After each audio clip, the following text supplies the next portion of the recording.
Hello my dear students, welcome back to chemistry classes.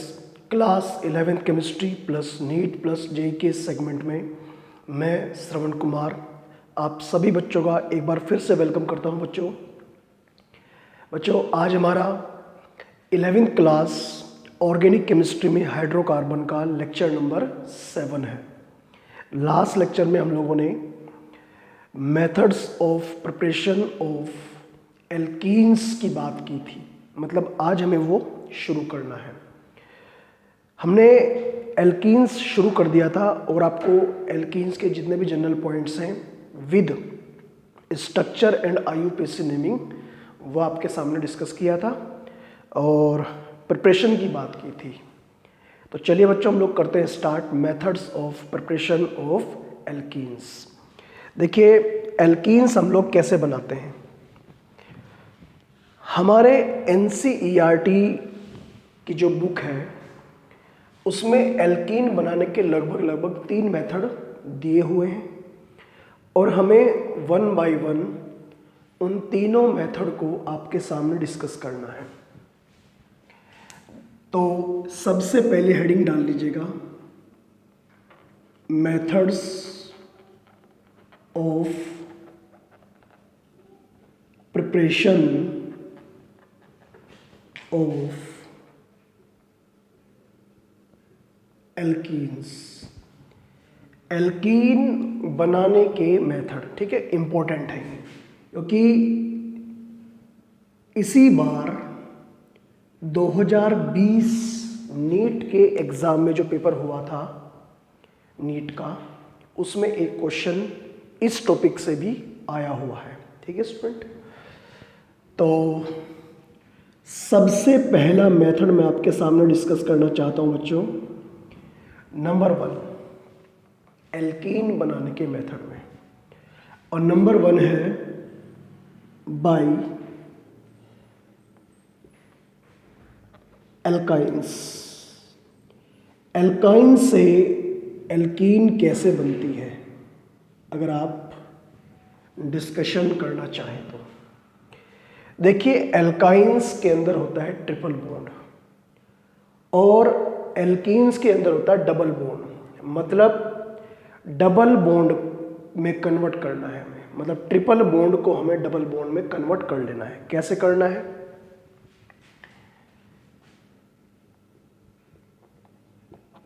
Alkynes are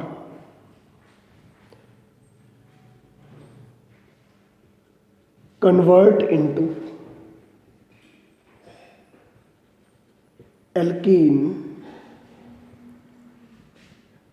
by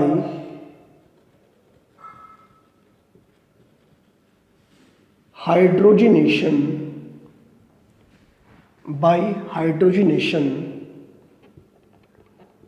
process। आपको याद होगा हम जब एल्केन्स बनाने के मेथड पढ़ रहे थे तो उसके अंदर भी हमने ये वाला प्रोसेस पढ़ा था, हाइड्रोजिनेशन। हाइड्रोजिनेशन का मतलब होता है एक तरह से रिडक्शन। ठीक, वहाँ पर हमने एल्कीन और एल्काइन दोनों को एल्केन में कन्वर्ट किया था। ठीक है, कुछ इंपॉर्टेंट कैटलिस्ट की प्रेजेंस में। ठीक है, ऐसे ही यहाँ पर हम लोग करेंगे। यहाँ पर हम लोग क्या करेंगे, ये अगर मैं एक छोटा सा एग्जांपल आपके सामने प्रेजेंट करूं, ये ट्रिपल बॉन्ड है। ओके, ट्रिपल बॉन्ड का मतलब एल्काइन। अगर किसी एल्काइन के ऊपर हाइड्रोजन को ऐड कराएं केवल 1 मोल, ओनली 1 मोल, और यहां पर हम लोग यूज करें साथ में कोई रिएजेंट कैटलिस्ट, तो ये ट्रिपल बॉन्ड कन्वर्ट हो जाएगा डबल बॉन्ड में। कैसे? C double bond C H H और ये बना एल्कीन। इस प्रोसेस को हम लोग बोलते हैं हाइड्रोजिनेशन। ठीक है, वहां पर हमने जो हाइड्रोजनेशन किया था कहाँ तक किया था? अप टू एल्केन्स तक, मतलब अप टू सिंगल बॉन्ड तक। यहां पर हमें केवल पार्शियल हाइड्रोजनेशन करना है, मतलब पार्शियल रिडक्शन करना है। ठीक, अब इसमें एक दो पॉइंट और बनते हैं, वो भी मैं आपके सामने डिस्कस करना चाहूँ। जैसे पॉइंट नंबर 2 क्या बना हुआ है? पॉइंट नंबर 2 ये बना हुआ है बच्चों कि alkynes are converts into alkene by hydrogenation process। that is करके लिखेंगे हम लोग, that is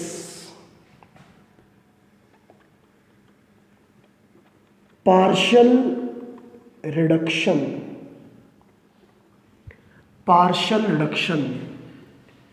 of alkynes।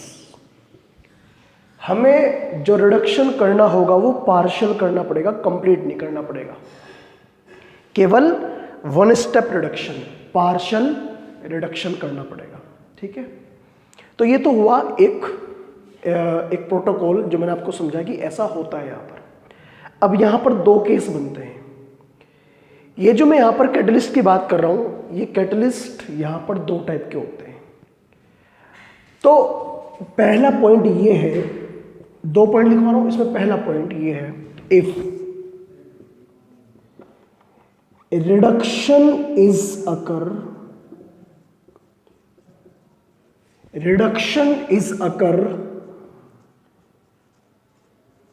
in the presence of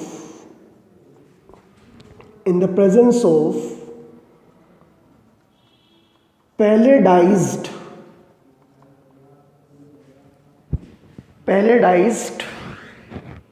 charcoal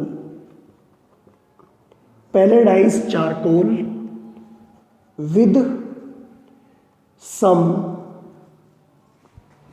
sulfur compound, with some sulfur compounds or quinone, ठीक है, एक्सेट्रा।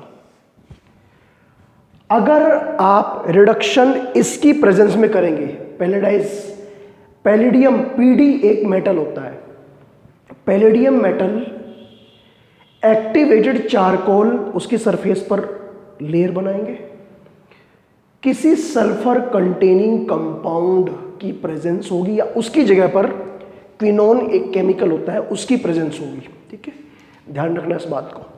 तो इनमें से कुछ भी हो, तो अगर रिडक्शन हम लोग ऐसे करेंगे, इसकी प्रेजेंस में करेंगे, समझ गए, तो यहां पर क्या बनेगा? सो सिस एल्कीन इज फॉर्म्ड। आपको हमने सिस ट्रांस आइसोमेरिज्म समझा रखी है, ठीक है, मतलब ज्योमेट्रिकल आइसोमेरिज्म। तो अगर इसे यूज करोगे आप, ध्यान रहे बहुत इंपॉर्टेंट पॉइंट है, एनसीईआरटी का है और क्वेश्चन इसके ऊपर आता है। ठीक, तो अगर इसे यूज करोगे तो जो एल्कीन बनेगी वो कैसी बनेगी? सिस, मतलब सिस फॉर्म बनेगी। सिस फॉर्म का मतलब होता है जब same group same side present हो, उसे हम लोग बोलते हैं सिस फॉर्म।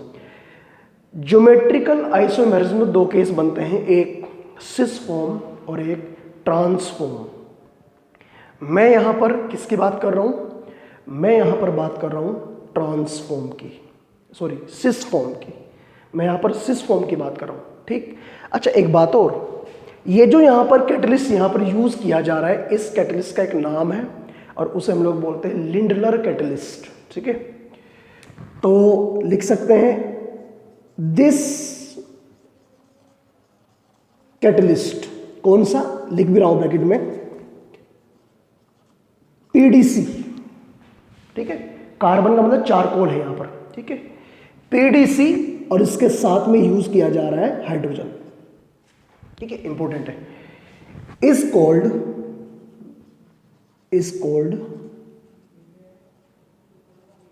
लिंडलर कैटलिस्ट, ठीक है बच्चों, इसे हम लोग लिंडलर कैटलिस्ट भी बोलते हैं। इंपॉर्टेंट है आपके कंपटीशन के पॉइंट ऑफ व्यू से, ठीक है। पहले आप लोग यहां तक का पॉइंट नोट कर लें, समझ गए। मैं आपको 2 एग्जांपल आपके सामने प्रेजेंट करूंगा, ठीक है। उसके बाद में एक और पॉइंट है इसी के जैसा बिल्कुल, ठीक है। पहले नोट करिए आप लोग।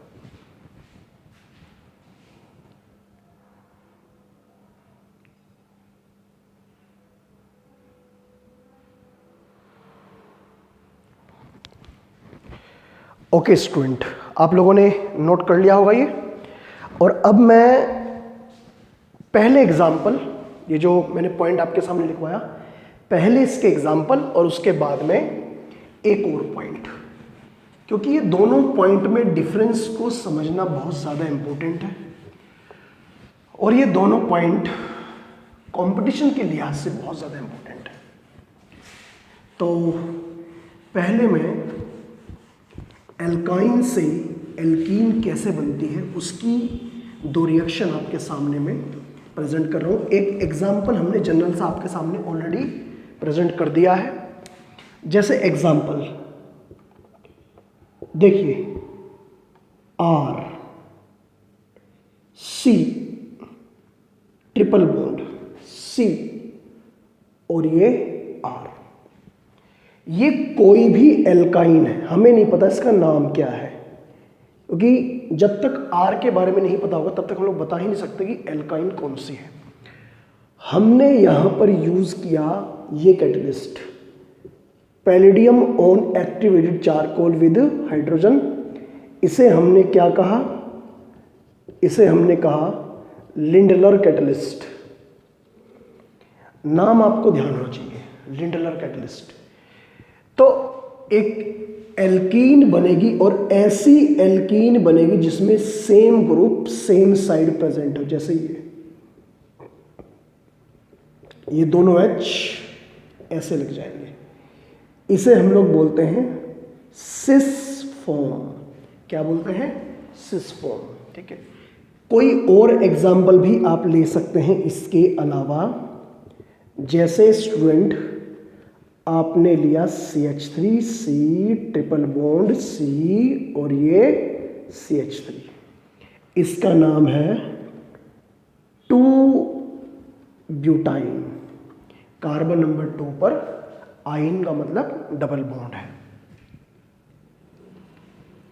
PDC with hydrogen Lindlar catalyst हम लोग इसे बोलते हैं, ऑलरेडी आपको पता है। तो क्या बनेगा यहां पर? ये बन जाएगा C double bond C CH3 H और ये H, क्या बोलते हैं इसे? सिस फॉर्म, इसे बोलते हैं सिस फॉर्म। ओके स्टूडेंट, तो अगर हम लोग लिंडलर कैटलिस्ट का यूज करते हैं इस रिएक्शन में तो सिस फॉर्म बनेगी। लेकिन अब एक फाइनल पॉइंट है, बट इफ या फिर but with sodium in liquid ammonia, ये अगर हम लोग इस कैटलिस्ट के बजाय इसे यूज कर लें, sodium in liquid ammonia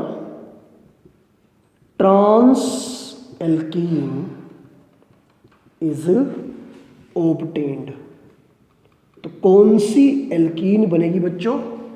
trans alkene बनेगी। ट्रांस फॉर्म का मतलब क्या होता है? इनमें से कोई भी एग्जाम्पल एक ले सकते हैं। जैसे हमने एग्जाम्पल लिया ये वाला, तो अगर हमने इसे यूज कर लिया, ये 2 ब्यूटाइन है और हमने यहां पर यूज किया सोडियम इन लिक्विड अमोनिया, ये भी यहां पर एक रिड्यूसिंग एजेंट की तरह काम करेगा और ये भी यहां पर रिड्यूसिंग एजेंट की तरह काम करेगा। तो इस तरह की एल्कीन मिलेगी और इस तरह की एल्कीन जिसमें सेम ग्रुप अपोजिट साइड होते हैं उसे हम लोग क्या बोलते हैं? ट्रांसफॉर्म बोलते हैं। क्या बोलते हैं बच्चों? ट्रांसफॉर्म बोलते हैं। ओके स्टूडेंट, तो उम्मीद है मुझे आप लोग मेरी बात को समझ पा रहे होंगे।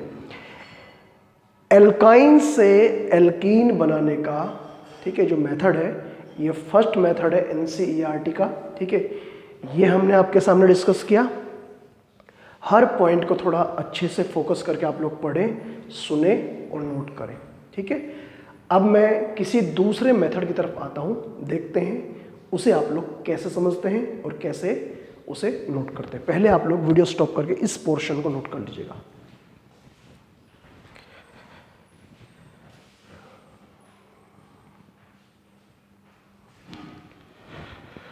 ओके स्टूडेंट, आप लोगों ने वीडियो स्टॉप करके ये पोर्शन नोट कर लिया होगा। अब एल्कीन बनाने का मेथड नंबर 2 मैं आप लोगों के सामने डिस्कस करना चाहता हूँ। देखिए, जो सेकंड मेथड मैं आपके सामने डिस्कस करने जा रहा हूँ वो इम्पोर्टेंट है और इनमें से हर मेथड कंपटीशन के लिए बहुत ज़्यादा इम्पोर्टेंट है। Method number 2, bye dehydration of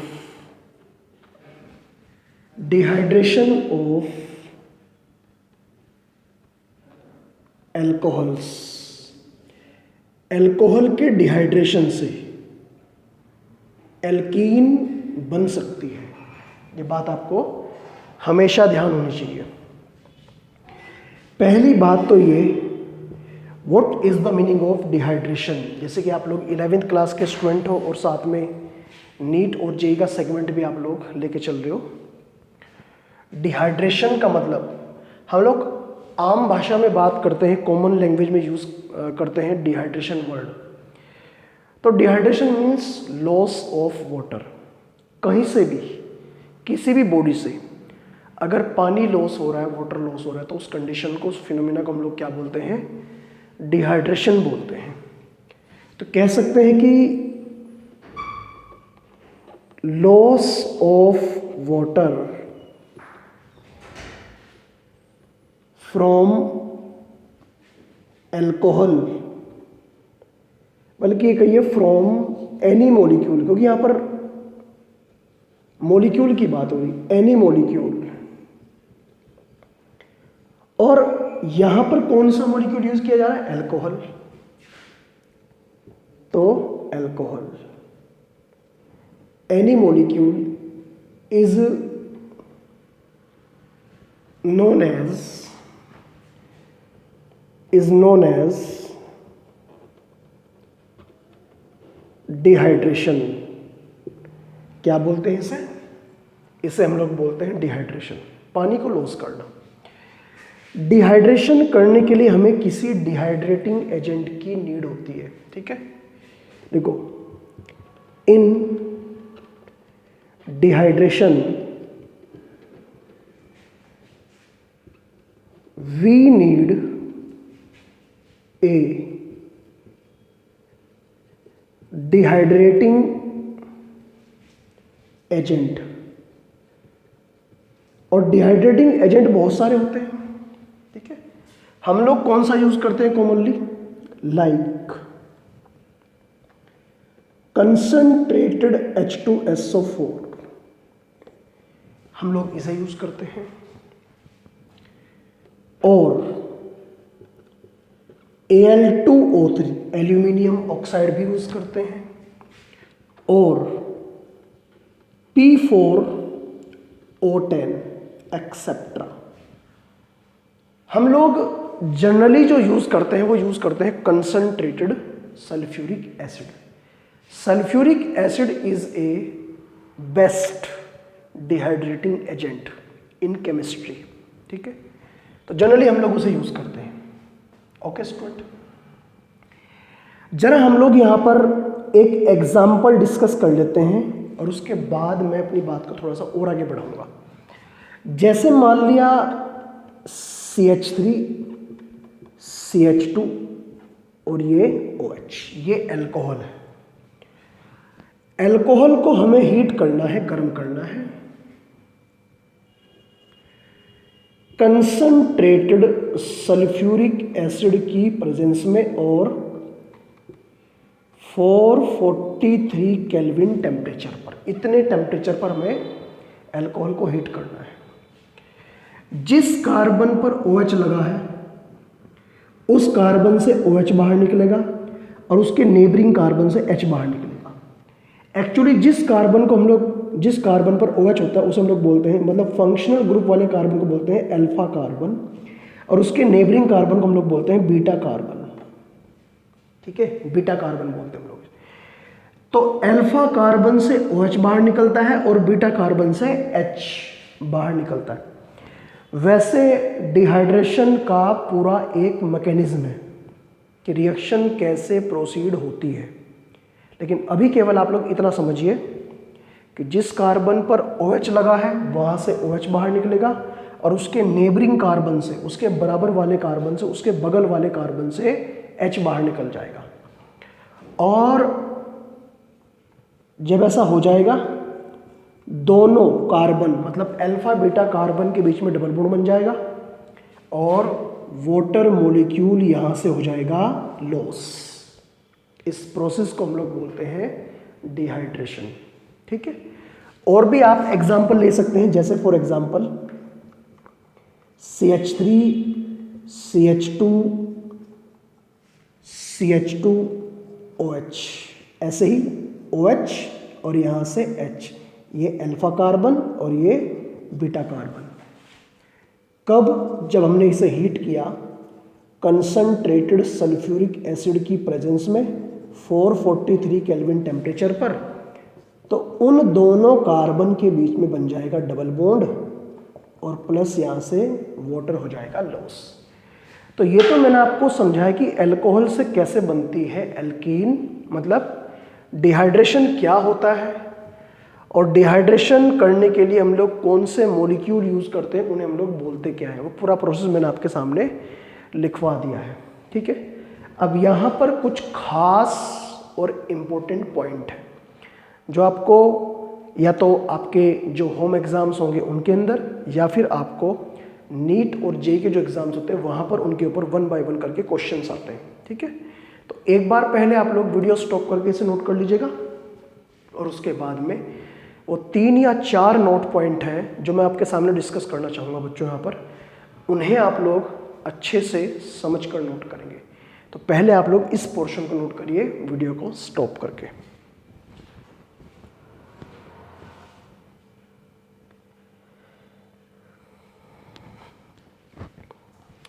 okay student, उम्मीद यही है कि आप लोगों ने पूरा पोर्शन नोट कर लिया होगा और अब मैं 2-3 या 3 या 4 नोट पॉइंट हैं इसी टॉपिक के रिगार्डिंग जो आपको समझने चाहिए।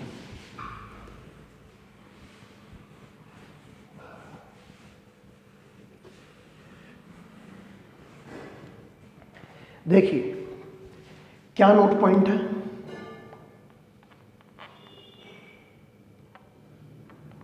नोट पॉइंट नंबर 1, देखिए alcohol primary, secondary, tertiary 3 type के होते हैं OH की पोजीशन के बेस पर। अगर इन तीनों अलग अलग टाइप के अल्कोहल को हम लोग यूज़ करें डिहाइड्रेशन के लिए, तो इनमें से कौन सा अल्कोहल सबसे ज़्यादा स्पीड से रिएक्शन देगा और कौन सा अल्कोहल सबसे स्लो देगा, मतलब रेट ऑफ डिहाइड्रेशन क्या होगा, स्पीड क्या होगी। पहला पॉइंट, अल्कोहल्स में B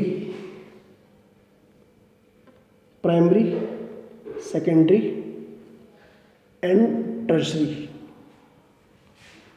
and rate of dehydration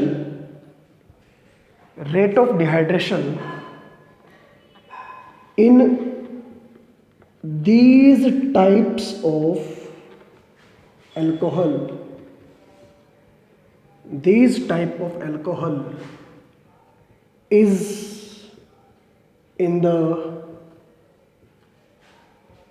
order of, ऐसा कहते हैं कि टर्शरी अल्कोहल जो है सबसे ज़्यादा रिएक्टिव होगा, उससे कम सेकेंडरी और उससे कम प्राइमरी। एक तो ये बात ध्यान रखनी है आपको कंपटीशन के पॉइंट ऑफ व्यू से कि अल्कोहल का डिहाइड्रेशन के लिए रिएक्टिविटी ऑर्डर या रेट या स्पीड क्या होगी, मतलब कौन से वाला अल्कोहल सबसे फास्ट और कौन से वाला अल्कोहल सबसे स्लो, और उनका एक सीक्वेंस क्या होगी, ये सीक्वेंस होगी सबसे ज़्यादा टर्शरी, उससे कम सेकेंडरी, सबसे कम प्राइमरी। पहला पॉइंट। दूसरा पॉइंट ये है, second point, if possibility to remove hydrogen is more than 1, अगर हाइड्रोजन निकलने की पॉसिबिलिटी एक से ज्यादा हो, देन डिहाइड्रेशन, और डिहाइड्रेशन को हम लोग टेक्निकली एक और नाम से जानते हैं, आपने सुना हुआ नाम इस रिएक्शन का, एलिमिनेशन रिएक्शन, क्योंकि यहां पर एक छोटे मॉलिक्यूल का एलिमिनेशन होता है। तो जो डिहाइड्रेशन होगा या फिर एलिमिनेशन होगा इज अकर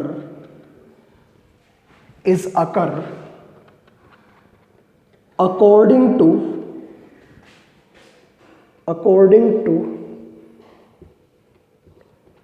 सेट्जेफ, ध्यान रहिए नाम ध्यान रखना, सेट्जेफ और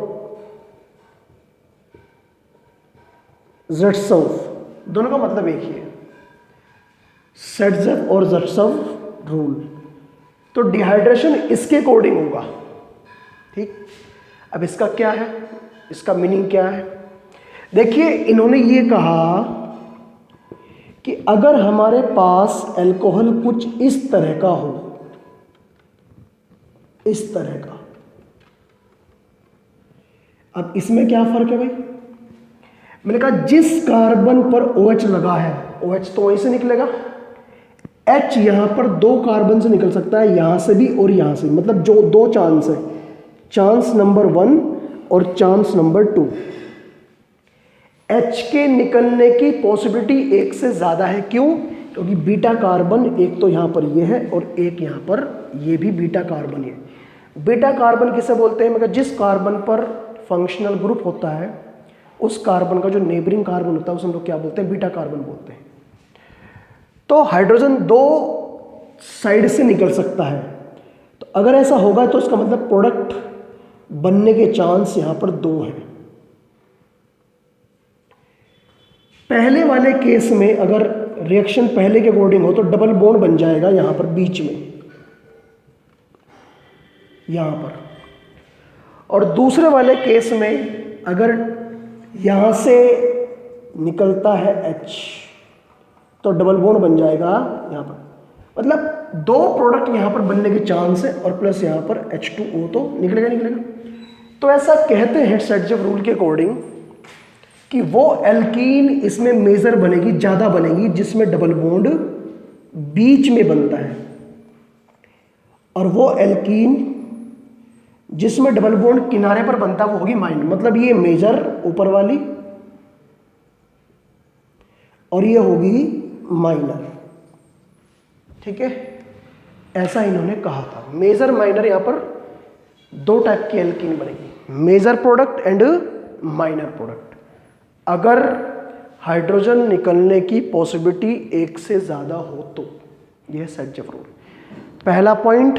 दूसरा पॉइंट इंपॉर्टेंट है, पहले नोट करिए, उसके बाद में बढ़ते हैं आगे।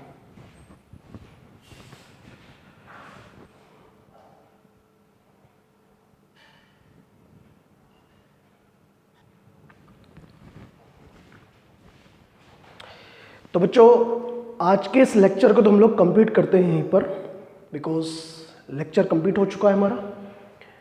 और नेक्स्ट लेक्चर में हम लोग अपनी जो हमने ये बात अधूरी छोड़ रखी है, यहीं से हम लोग नेक्स्ट लेक्चर की शुरुआत करेंगे और जो 1-2 पॉइंट और बचा हुआ है उसे डिस्कस करेंगे। पहले आपको बताऊंगा सेडजेफ रूल या फिर ज़ेटसव रूल के बारे में।